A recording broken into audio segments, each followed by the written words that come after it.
जय श्री राम। मैं ममता पवार। आज हम बात करते हैं आपसे स्पिरिचुअल वर्ल्ड के बारे में। स्पिरिचुअल वर्ल्ड क्या है? स्पिरिचुअल वर्ल्ड यानी कि आध्यात्मिक दुनिया। क्या ये दुनिया हमसे अलग होती है? आज उसी बारे में हम बात करेंगे। आध्यात्मिक दुनिया अलग होती नहीं है, उसे इंसान अपने अध्यात्म के रास्ते से अलग बनाता है।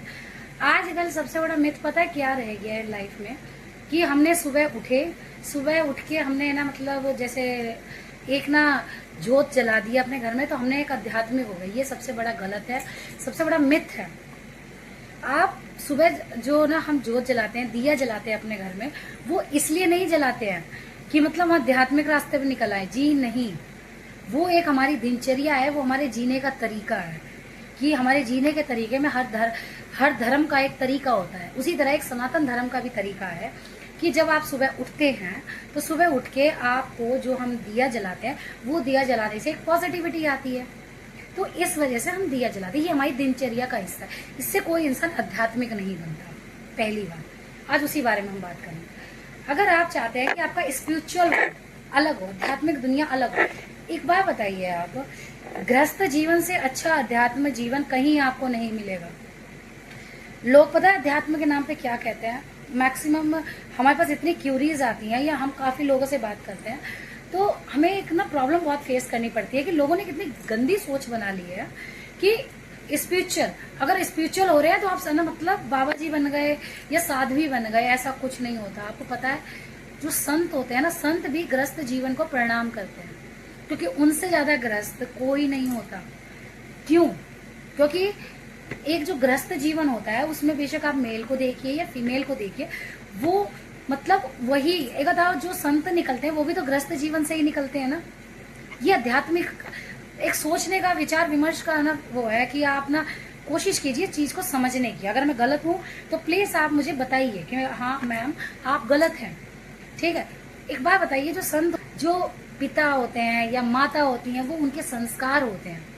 जो आज बच्चे देखिए, एक बच्चा वो भी है जो ये तो आपने सुनी होगी, जो 9 महीने अपनी माँ बच्चे का पोषण करती है अपने अंदर, तो उसके अंदर वो माँ की जो भावनाएं होती हैं, या आपने सुना होगा डॉक्टर्स कहते हैं ये चीज तो साइंस ने है। जो अभिमन्यु ने तो जैसे कि सुभद्रा जी के ना पेट में ही सब कुछ सुना है, तो वो चीज हमारी साइंस ने तो पहले ही बता दी गई है। हमारे शास्त्रों में साइंस ने तो अब कहा है कि जो बच्चा होता है वो सब कुछ सुनता है, वो करता है। इसी तरीके से मैं आपको बताऊंगी अध्यात्म क्या होता है।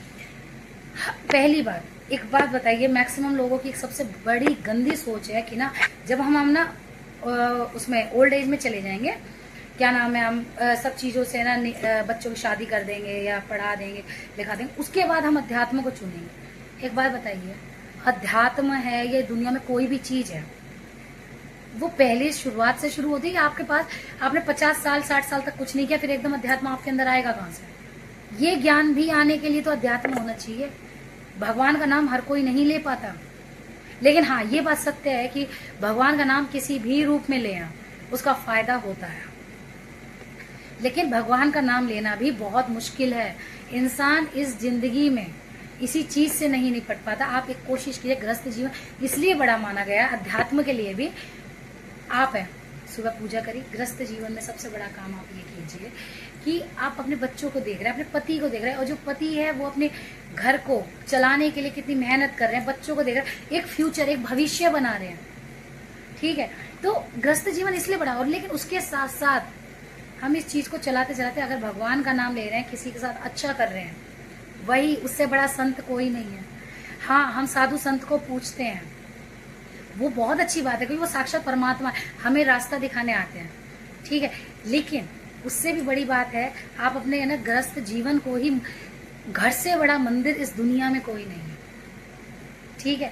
मैक्सिमम लोग कहते हैं कि हम यहाँ घूमने जा रहे हैं, घूमने के पर्पज से जाता है इंसान। आजकल आपने मैक्सिमम देखा होगा कुछ हो रहा है, अध्यात्म के लिए कोई जा ही नहीं रहा। आप बेशक वृंदावन जाइए, आप उज्जैन जाइए, वह क्या नाम है, काशी विश्वनाथ जाइए, कहीं जाइए आप, मैक्सिमम लोगों का पर्पज है घूमना, ना कि दर्शन करना। दर्शन ऐसे नहीं होते, दर्शन करने के भी नियम होते हैं लाइफ में, ठीक है, लेकिन हम उसको नहीं फॉलो कर रहे हैं। अध्यात्म का मतलब होता है अपने आप से मिलना, अपने मन को, अपनी जो चेतना है, अपनी चेतनाओं को जगाना, अपनी सिक्स सेंस को ना करना। आप क्या आप जानते हैं ऐसा कोई इंसान नहीं बना, हर इंसान के अंदर सिक्स सेंस होती है। अपनी जो 6 इंद्रियां होती है उसे हम एक्टिवेट करते हैं, ठीक है। आपके ग्रह होते हैं, इंद्रियां होती हैं, ये सब, और इंसान का जो शरीर 5 तत्वों से बना है। जब हम अध्यात्म से जुड़ते हैं हमें एक एक चीज समझ में आती है कि इस चीज से हमें क्या फायदा है, इस चीज से क्या, एक एक चीज। इसलिए नहीं कि आप साधु संत बन जाइए या अपने परिवार को छोड़ दीजिए, जी नहीं। इसका मतलब इसलिए एक अच्छे समाज की अगर आपको नींव रखनी है तो पहले आप अध्यात्म के रास्ते से जुड़े, क्योंकि अगर आप ही ठीक नहीं होगे तो आप अपने बच्चों को क्या संस्कार देंगे, ठीक है। संस्कार इसे नहीं कहा जाता कि ना आपने सुबह की सिर्फ अपने बच्चे से पूजा पाठ करवा दी, नहीं, अभी से आप अपने बच्चों को सिखाइए कि बच्चे अपने धर्म की तरफ डिफेंस। मैंने मैक्सिमम देखा जो और धर्मों के लोग होते हैं वो अपने धर्म की तरफ इतना एग्रेसिव होके बोलते हैं कि अगर कोई बात हो जाती है ना तो ना वो एग्रेसिव होकर ये चीज हमारे धर्म में ऐसा है। क्यों? आपके बच्चे क्यों नहीं? हिंदू पता क्यों पीछे रहता है? क्योंकि हम अध्यात्म से हमने अपने आप को इतना मॉडर्नाइजेशन की ओर डाल दिया है कि हम लोग अपने भगवान को ही भूल चुके हैं। बस हमें ये तो याद है राधे कृष्ण, लेकिन आपने पता है भजन भी राधे कृष्ण के ऐसे ऐसे चला दिए गए कि उसमें लोग डांस कर रहे हैं। एक बार बताओ, अध्यात्म आपको पता है, नाचिए, एक भगवान के नाम पे नाचना तो अलग बात है, लेकिन पता है हमने क्या कर दिया, उसको भी हमने ना जैसे कि सोच लिखा ना, हमने अपने आप को एक अलग ही लेवल पे ले गए। अध्यात्म के विषय में जो झूमना होता है ना अलग से, वो दिल तुम्हें पता भी नहीं चलेगा कि आप कर क्या रहे हैं, उसे कहते हैं। अपने बच्चों को ये से पहले आप खुद जुड़िए।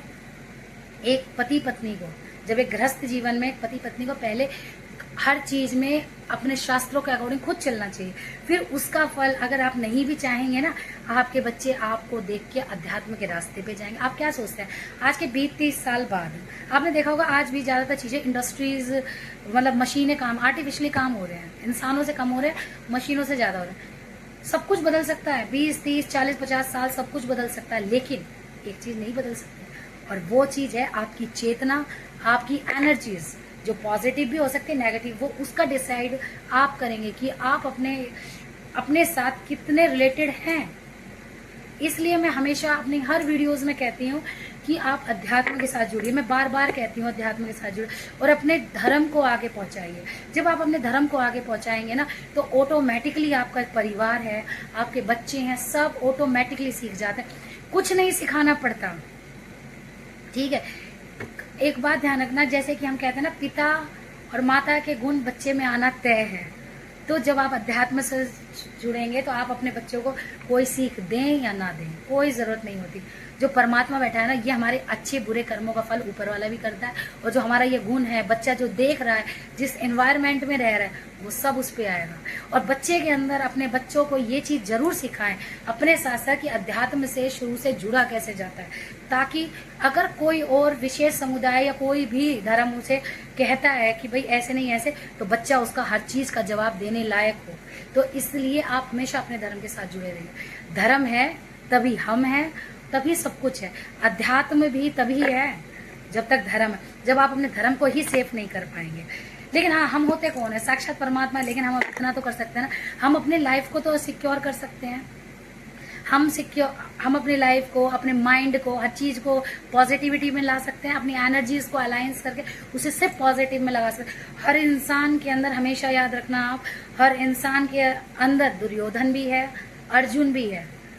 कृष्ण जी के पास दोनों गए थे, लेकिन ये बात हमेशा ध्यान रखें, क्या दर्शन भगवान के दोनों ने करे ना, लेकिन एक किस रास्ते पे गया, एक किस रास्ते पे गया, ये दुनिया जानती है ना, तो महाभारत रचा नहीं जाता।